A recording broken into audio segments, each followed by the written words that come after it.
નમસ્તે વિદ્યાર્થી મિત્રો, આજે આપણે આર્મેચર રિએક્શન એટલે શું એ સવાલનો જવાબ સમજવાના છે.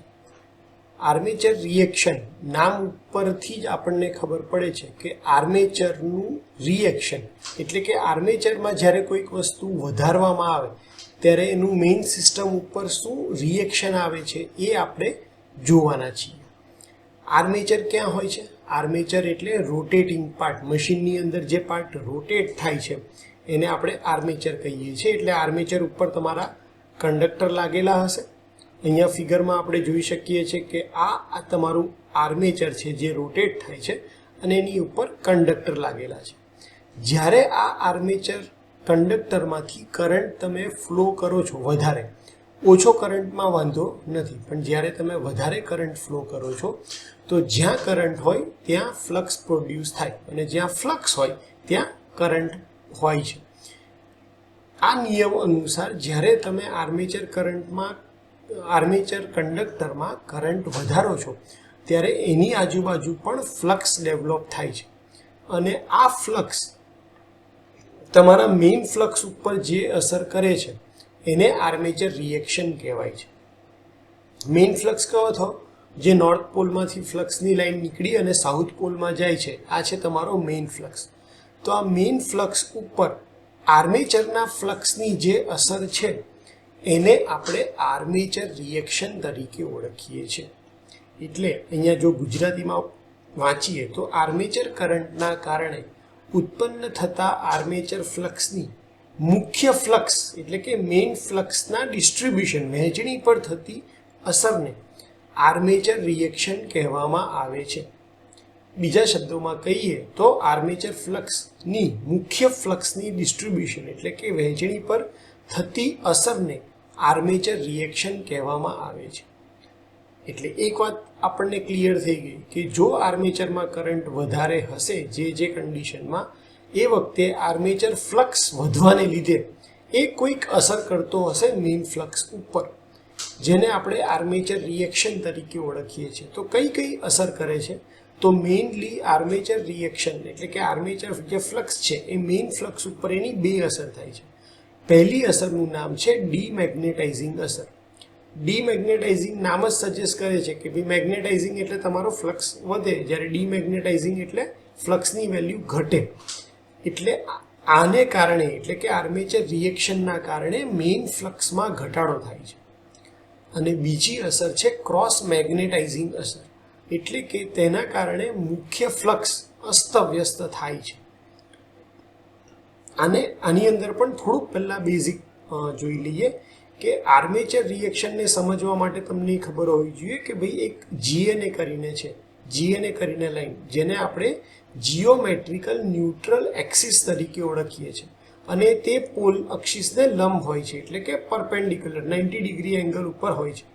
જેમ કે અહીંયા તમે જોઈ શકો છો પોલ નોર્થ અને સાઉથ પોલ છે. તો તમારા આ જે પોલની પોઝિશન છે, પોલની પોઝિશન તમારી કેવી છે?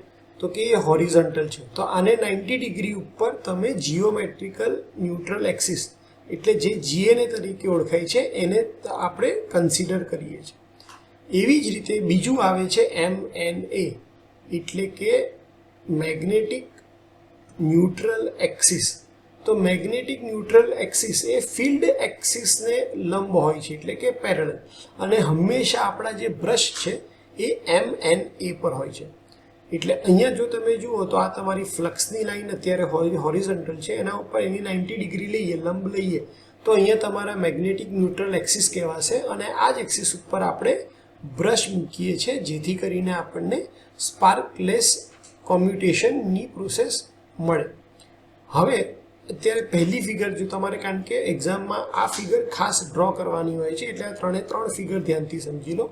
પહેલી ફિગરમાં આપણે નોર્થ પોલ સાઉથ પોલ દેખાડ્યો છે અને એમાં ખાલી ફિલ્ડનો ફ્લક્સ દેખાડ્યો છે, એટલે કે ફિલ્ડ વાઇન્ડિંગને લીધે જે ફ્લક્સ પ્રોડ્યુસ થાય છે એની ડાયરેક્શન દેખાડી છે નોર્થ પોલથી સાઉથ પોલની અંદર. બીજી ફિગરમાં આપણે ખાલી ને ખાલી આર્મેચર ફ્લક્સને ડ્રો કર્યો છે. એટલે અહીંયા તમે જુઓ તો આ ક્રોસ છે અને અહીંયા આપણે ડોટ દેખાડ્યો છે, એટલે કે નોર્થ પોલ સાઈડ ક્રોસ અને સાઉથ સાઈડના પોલમાં ડોટ દેખાડ્યો છે. ડોટ એટલે કે કરંટ એમાંથી બહાર નીકળે છે અને ક્રોસ એટલે કે એમાં કરંટ અંદર જાય છે. હવે ફ્લેમિંગના રાઈટ હેન્ડ રૂલ પ્રમાણે તમારો જે અંગૂઠો છે એ કરંટની ડાયરેક્શન ઇન્ડિકેટ કરે છે અને આંગળી જે છે આ તમારી ફ્લક્સની ડાયરેક્શન દેખાડે છે. એટલે તમે જુઓ તો અહીંયા જે ક્રોસ છે ત્યાં તમને આ રીતે ક્લોકવાઇઝ ફ્લક્સ જોવા મળશે, અહીંયા ક્લોકવાઇઝ, અને ડોટ જે છે ત્યાં એન્ટી ક્લોકવાઇઝ ફ્લક્સ જોવા મળશે. એટલે ધ્યાનથી સમજીએ તો અહીંયા ઉપર ફ્લક્સની ડાયરેક્શન અને આર્મેચરના ફ્લક્સની ડાયરેક્શન બંને સેમ જ છે. એટલે વધારે ફ્લક્સ બધો ઉપરની બાજુ જશે, નોર્થ પોલ સાઈડ, અને નીચે નોર્થ પોલ આગળ આર્મેચર ફ્લક્સની ડાયરેક્શન બહાર નીકળતી છે, જ્યારે ફિલ્ડ ફ્લક્સની ડાયરેક્શન અંદર જતા છે. એટલે નીચેની સાઈડ એ ફ્લક્સ ઘટે છે. સેમ એવી રીતે સાઉથ પોલ સાઈડ જે ઉપરની સાઈડ છે એ ફ્લક્સ મેઇન ફ્લક્સને ઓપોઝ કરે છે. એટલે ઉપરની સાઈડ ફ્લક્સ ઓછો અને નીચેની સાઈડ ફ્લક્સ વધારે છે. તો પહેલાં જે ફિલ્ડ ફ્લક્સની ડાયરેક્શન આવી રીતે સ્ટ્રેટ હતી એની જગ્યાએ આર્મેચર રિએક્શનને લીધે હવે ફ્લક્સની ડાયરેક્શન કેવી થઈ જાય છે, આવી રીતે આ ક્રોસમાં થઈ જાય છે. તો જીએનની પોઝિશન તો તમારી સેમ જ રહેશે, પણ મેગ્નેટિક ન્યુટ્રલ એક્સિસ હશે એ હવે કેવા થઈ જાય છે, એ તમારું અહીંયાથી શિફ્ટ થઈ જાય છે. અને કઈ ડાયરેક્શનમાં શિફ્ટ થશે તો કે મોટરની જે રોટેશનની ડાયરેક્શન હોય એની અંદર તમારું એમએનએ જે છે એ શિફ્ટ થઈ જાય છે. અને એટલા માટે એની અંદર સ્પાર્કિંગના પ્રોબ્લેમ રહે છે. તો આ ફિગર તમારે ખાસ મેન્શન કરવાની છે આર્મેચર રિએક્શનવાળી. આર્મેચર રિએક્શનના બીજા પણ ડિસએડવાન્ટેજ છે કે બે ફ્લક્સ ભેગા થાય છે તો ફ્લક્સ ડેન્સિટી વધી જાય છે. આપણને ખ્યાલ છે કે આયન લોસની ફોર્મ્યુલામાં બંને ફોર્મ્યુલા એડી કરંટ અને હિસ્ટેરિસિસ લોસ બંનેમાં જો ફ્લક્સ ડેન્સિટી વધે તો તમારો આયન લોસ જે છે એડી કરંટ અને હિસ્ટેરિસિસ વધવાને લીધે ઓવરઓલ આયન લોસની વેલ્યુ પણ વધી જાય છે.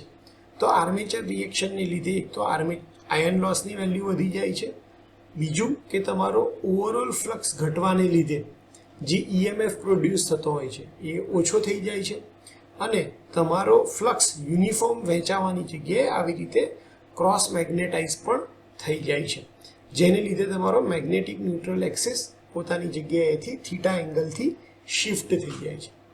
તો આ ઇફેક્ટને દૂર કઈ રીતે કરવી? તો જ્યારે મેઇન ફ્લક્સમાં ઘટાડો થાય છે તો તમે ફિલ્ડ વાઇન્ડિંગની અંદર વધારાના એમ્પિયર ટર્ન્સ જોડો, એટલે કે વધારાના આંટા અહીંયા વીંટાળો તો તમને વધારે એમ્પિયર ટર્ન્સ મળે, એટલે વધારે ફ્લક્સ મળશે. તો એવી રીતે તમે જે ફ્લક્સમાં ઘટાડો થાય છે એ ઇફેક્ટને રિડ્યુસ કરી શકો છો. બીજું, તમે કોમ્પેન્સેટિંગ વાઇન્ડિંગ એટલે કે આર્મેચરના સિરીઝમાં તમે પોલ ઉપર એક વાઇન્ડિંગ મૂકો છો કે જે આર્મેચરના ફ્લક્સને દૂર કરે, અને એવી રીતે તમે આ મેઇન ફ્લક્સને સરખો રાખી શકો છો. તો આ હતું આર્મેચર રિએક્શન. એટલે જ્યારે પણ તમને આર્મેચર રિએક્શન પૂછાય તો તમને આર્મેચર રિએક્શનની આ બે અસર ખાસ ખબર હોવી જોઈએ, અને આ ત્રણ ફિગર સમજાવતા આવડવી જોઈએ કે પહેલામાં એકલો મેઇન ફિલ્ડ ફ્લક્સ છે, બીજામાં એકલો આર્મેચર રિએક્શન છે, અને ત્રીજામાં બંને ભેગા કરીએ તો એની ઇફેક્ટને લીધે જે મેગ્નેટિક ન્યુટ્રલ એક્સિસ શિફ્ટ થાય છે એ દેખાડવામાં આવ્યું છે. તમારે એની બંને અસર લખવાની છે કે એ ડીમેગ્નેટાઇઝ કરે છે અને ક્રોસ મેગ્નેટાઇઝ કરે છે. ડીમેગ્નેટાઇઝ અસર શું છે? ફ્લક્સ ઘટાડે છે. તો એની ઇફેક્ટ દૂર કરવા માટે તમે ફિલ્ડ વાઇન્ડિંગમાં વધારાના એમ્પિયર ટર્ન્સ જોડી શકો. ક્રોસ મેગ્નેટાઇઝિંગ તો એ મુખ્ય ફ્લક્સ જે અસ્તવ્યસ્ત થાય છે એના માટે તમે આર્મેચરના ફ્લક્સને દૂર કરવા માટે પોલ ઉપર આર્મેચરની સિરીઝમાં જ કોમ્પેન્સેટિંગ વાઇન્ડિંગ યુઝ કરી દો કે જે આર્મેચરના ફ્લક્સને કટ કરી દે, તો તમે આ ઇફેક્ટને દૂર કરી શકો છો. તો હોપ કે તમને આર્મેચર રિએક્શન ખ્યાલ આવી ગયો હશે અને કઈ રીતે એક્ઝામમાં લખવાનું એ પણ ખ્યાલ આવી ગયો હશે. Thank you.